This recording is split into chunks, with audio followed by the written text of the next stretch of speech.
This is a special presentation of Farm Journal Television. I'm Clinton Griffiths. Welcome to Corn College TV. Here's what's coming up on today's show.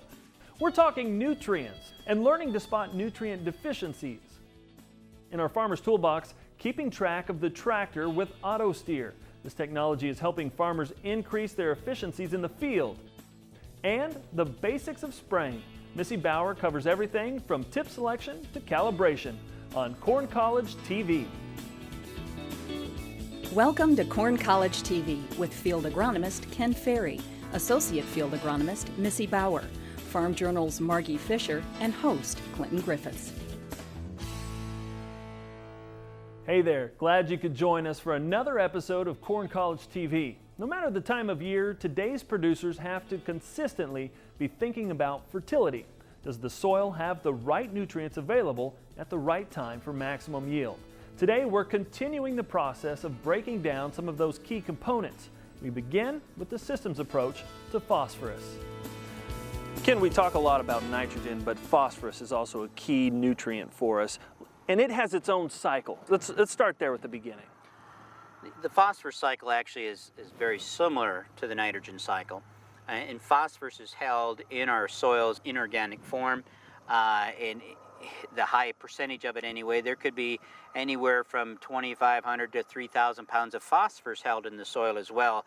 And we're trying to make our best guess how much of that we're going to get out of there.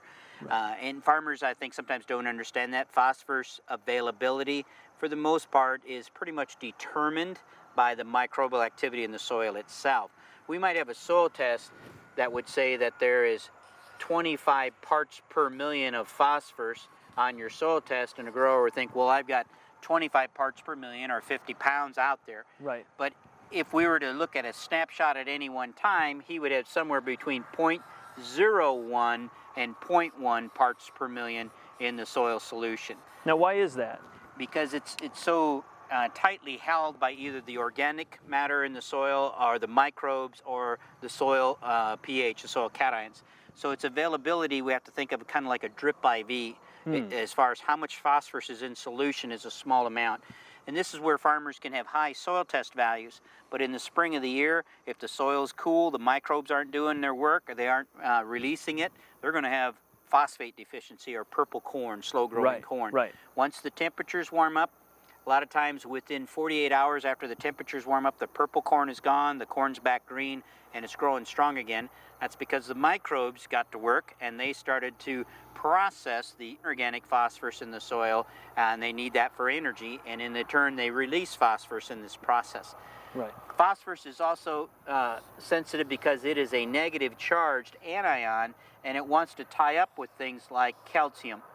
So if our pH gets too high, we're going to have phosphate tying up with calcium, and then we can't get it available for the crop. If our pH gets too low, it could tie up with iron and aluminum, and then we couldn't get it available either. So pH becomes very crucial to keep our phosphorus available. Some soils have naturally high pHs, and we can't do anything about that to lower it, but we have to band the phosphorus to try to have it to come in contact with less calcium. So instead of broadcasting the phosphorus in a high pH situation, we concentrate it in a band. And then when our root system finds that band, it can feed off of that band. Right. That's one of the reasons why we're probably strong advocates of starter fertilizer. Starter fertilizer takes timing and placement into play and puts fertilizer very close to the root system, so soil temperature isn't going to be part of the play, or high pH isn't going to be part of the play. We're going to have available phosphorus early in the season when we need it for a corn plant. When Corn College TV returns, Missy Bauer continues our look at nutrients with tips on identifying and managing nutrient deficiencies. Coming up on Corn College TV. Corn College TV is brought to you by DeKalb. For all-season strong performance and results you can take to the bin. Go with DeKalb.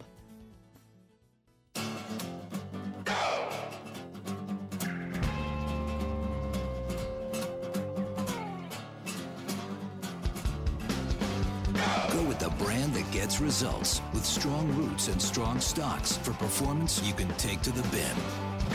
Go with industry-leading DeKalb genetics and proven Genuity trait technology, letting you get more from every acre. Go all season strong. Go with DeKalb. Hello folks, this is Mark Gold with Top Third Ag Marketing. If you need help marketing your grains or livestock, give us a call. We offer one-on-one relationships that can protect you without the threat of margin calls. We don't speculate, we manage risk. If you're tired of paying acreage and management fees for marketing advice that hasn't actually helped your bottom line, then give us a call. Call today to get 2 weeks of Mark's private grain marketing email. Top Third Ag Marketing, earning the trust of American farmers every day. If it's your kid asking, it's annoying.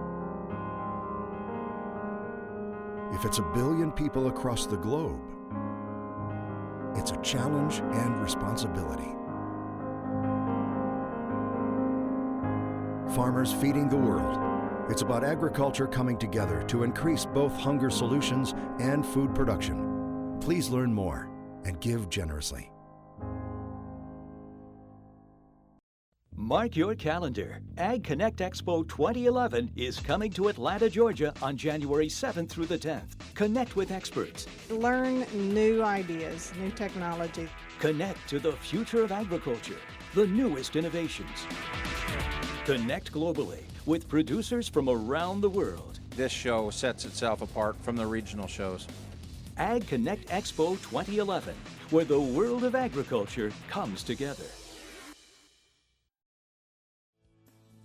Missy, when we're out talking about nutrient deficiency, there's some really important tools that people need to remember that they can use.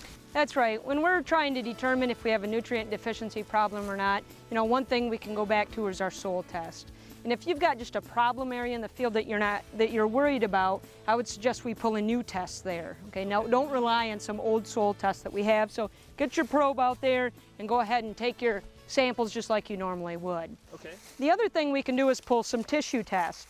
In the tissue test, the way we pull it is going to depend on the time of the year. So at this point in the year, after our crop is already at the pollinating stage, we're going to be pulling what we'd call an ear leaf sample. So the ear leaf is obviously the leaf that attaches in here to where the ear's at, and we're just going to go through and rip those ear leaves off. We're going to want to make sure we've got 10 to 15 ear leaves for a sample, and then we'll send it to the lab and have it analyzed for the nutrients that are in there.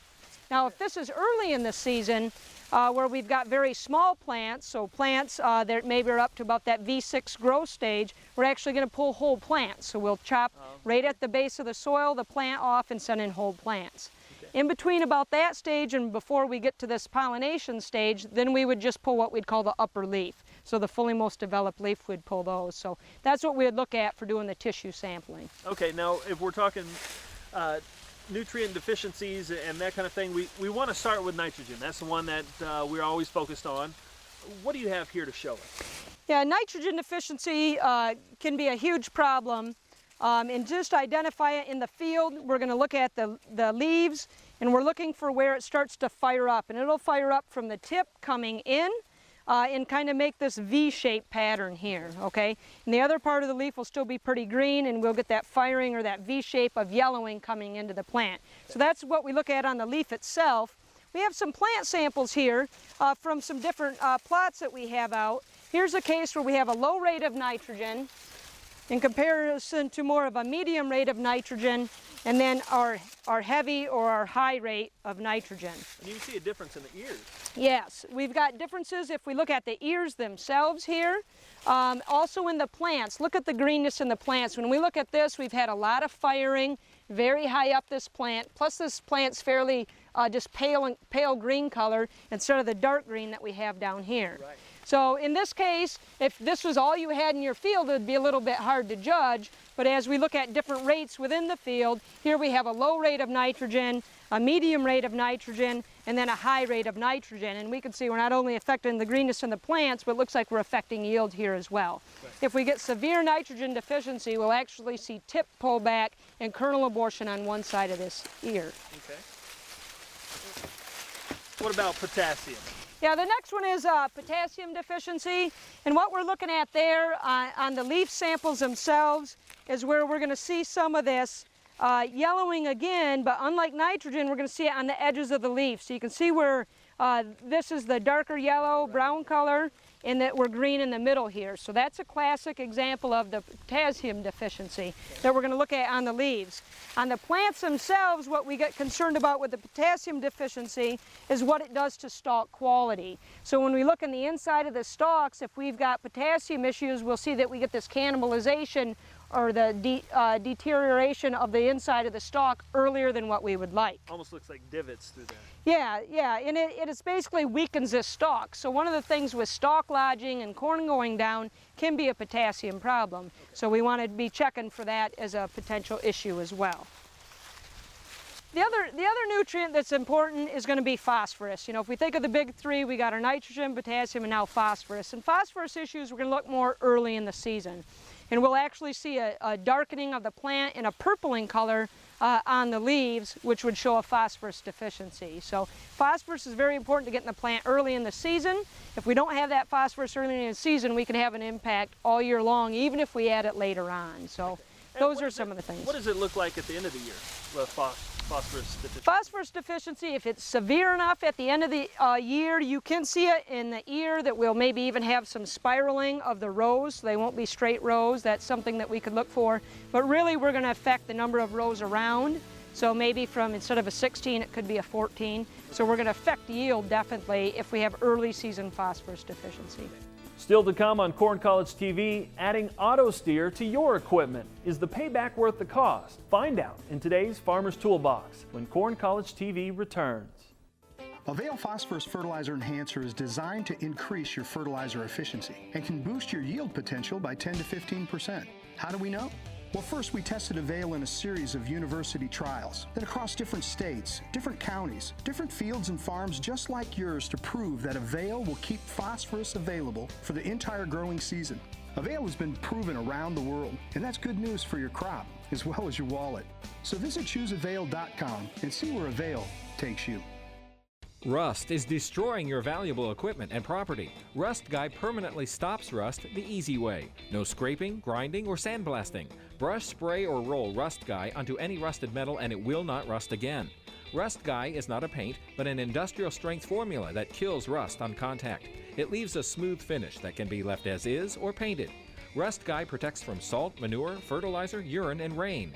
Call 888-RUST-GUY to talk to a rust expert or go to rustguy.com. The global market. It takes some forward thinking. At Bauer Trading, we're trading the future today. Watching the four corners of the earth for market activity, Bauer Trading compiles and analyzes information, develops strategies, precisely times implementation, and continually monitors global events. Jim Bauer's vast experience in this process is why investors, large and small, trust him. Call Bauer Trading at 1-800-533-8045. Bauer Trading, global experience at work for you. I'm Greg Vincent, the editor of AgWeb, and welcome to our new site.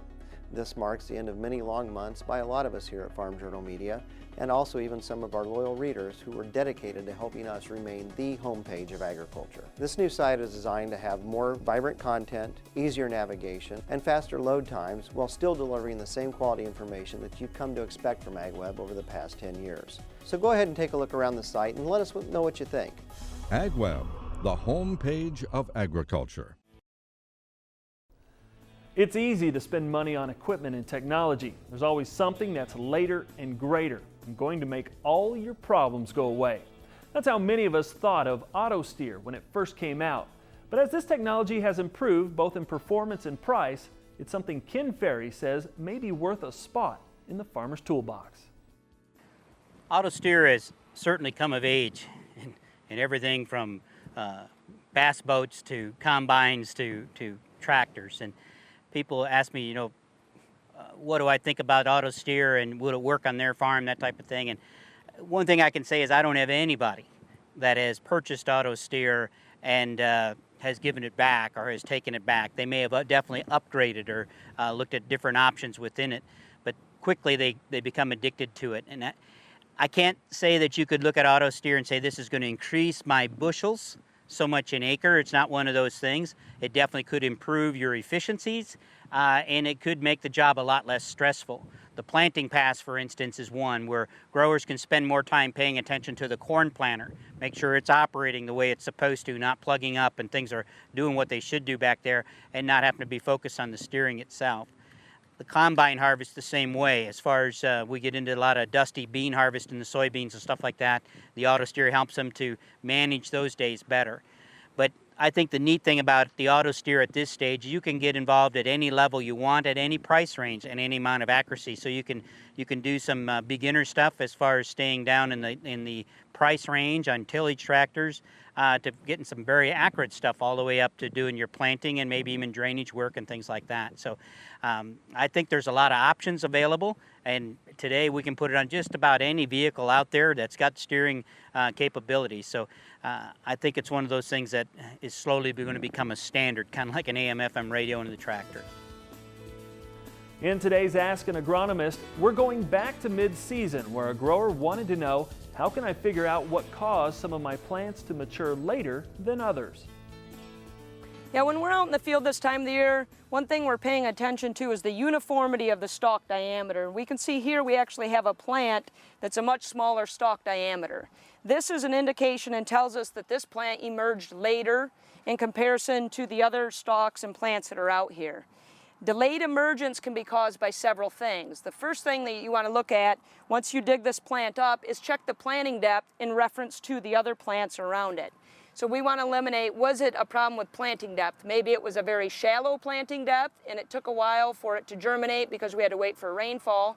Or maybe it's a very deep planting depth and soil had to warm up more before we could see that seed fire off and start to germinate. So that's the first thing we'll want to look at is seeding or planting depth. The second thing that we want to look for is, do I have any residue or trash that's pinched down in this seed trench that would have avoided good seed to soil contact? If we don't get good seed to soil contact, we're going to delay emergence again.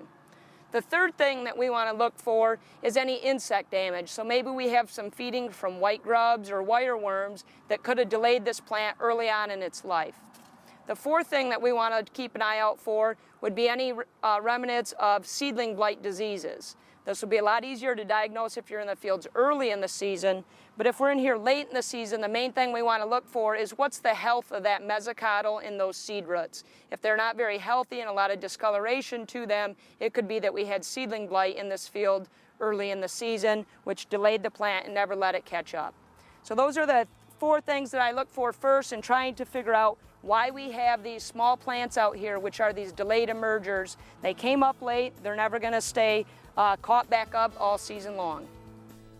Coming up after the break, the basics of spraying. Missy Bauer covers the field sprayer from tip to tip when Corn College TV continues.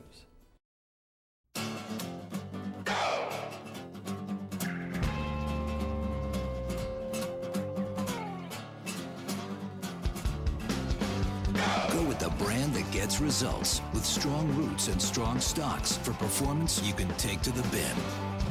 Go with industry-leading DeKalb genetics and proven Genuity trait technology, letting you get more from every acre. Go all season strong. Go with DeKalb. Growing up in agriculture, I know how important information is to America's farmers and ranchers. They have the tremendous responsibility of feeding this great nation. Here at Ag Day, we're here to help with the latest in agriculture news, agribusiness with Al Pell, the big picture on weather with Mike Hoffman, and stories about the country way of life. Join me each morning for Ag Day, the country experience.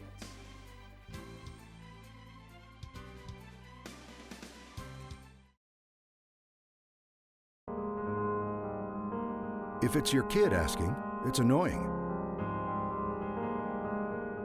If it's a billion people across the globe, it's a challenge and responsibility. Farmers feeding the world.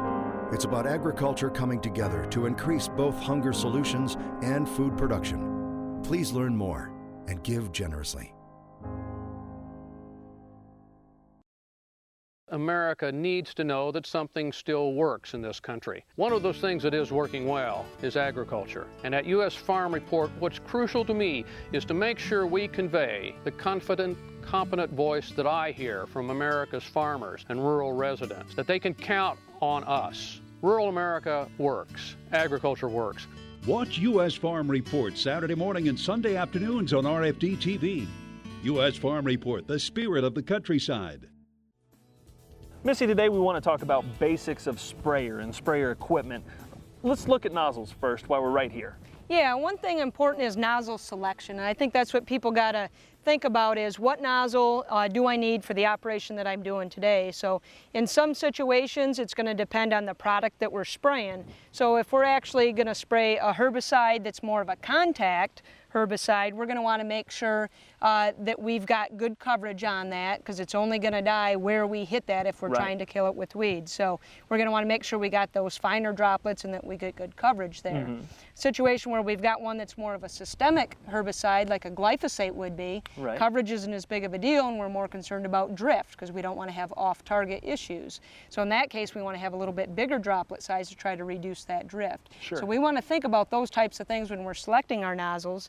When we think about things like fungicides and in some cases even insecticide, maybe we want to use like a twin jet nozzle where we've got one pointing backwards and one pointing forwards to really help with that coverage when we get in big canopies. So just a few things about that. You need to think about what am I spraying, what kind of rates am I trying to spray, and look at our charts and our pressure to know what nozzles we need to be using. Okay, it's also important, I suppose, to get this thing calibrated so you know you have the right amount coming out. That's right. You know, the controller in the cab as far as flow control is going to make sure we're bringing the right rate back to the boom. But once it's there, there's nothing that tells us how uniform across the boom it's actually being applied. So that's what we want to do with the calibration, is how uniform across the boom is it coming out of each one of these nozzles. All right, well, let's take a look at that.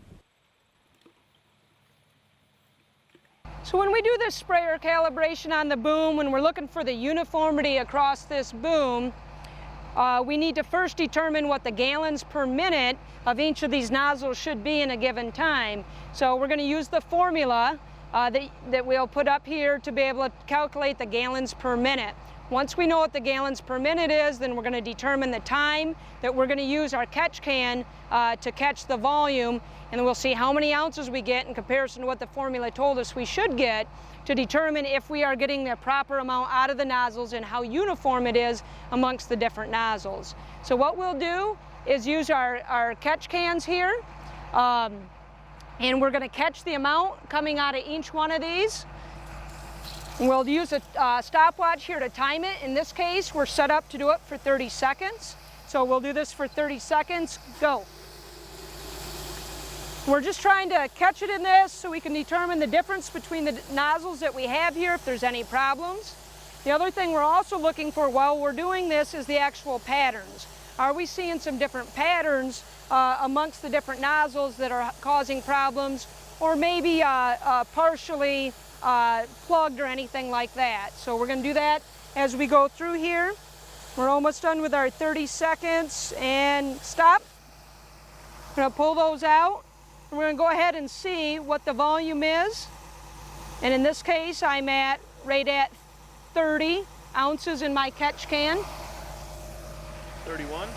31. This one's a little shorter. Just a little shy there. And when we look at these nozzles, and what we're looking for is going to be within about 10%. So if we're more than plus or minus 10% when we're doing this, then we know we need to start making some corrections. Maybe some of our nozzles are actually wore out, or maybe when we were working on cleaning the nozzles, if we pull these apart, when we take a nozzle apart and go to clean it out, we don't want to be using our jackknife or anything like that. So that's something we want to keep in mind with the nozzles when we're cleaning them as well. So that's kind of a short version here of sprayer calibration and what we want to take a look at.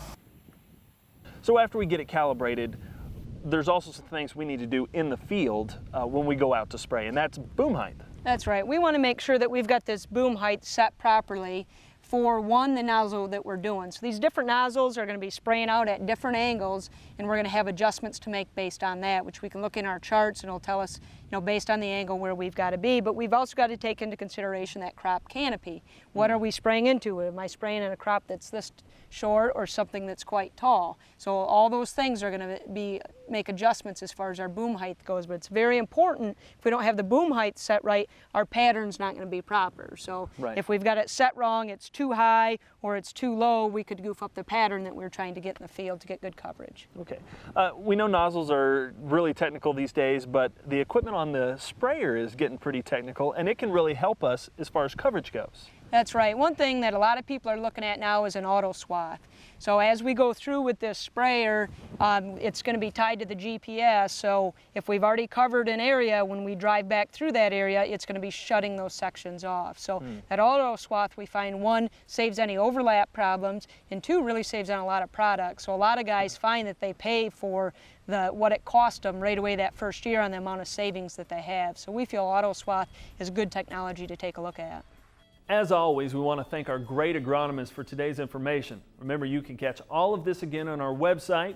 We try to keep everything up to date with full episodes of the show, plus news and information about our other educational opportunities. Thanks again for the opportunity to teach you a little more about corn.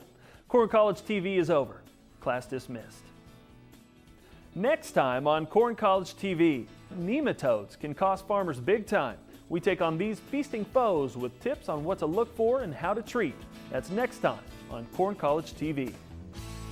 Corn College TV is produced and distributed by Farm Journal Television.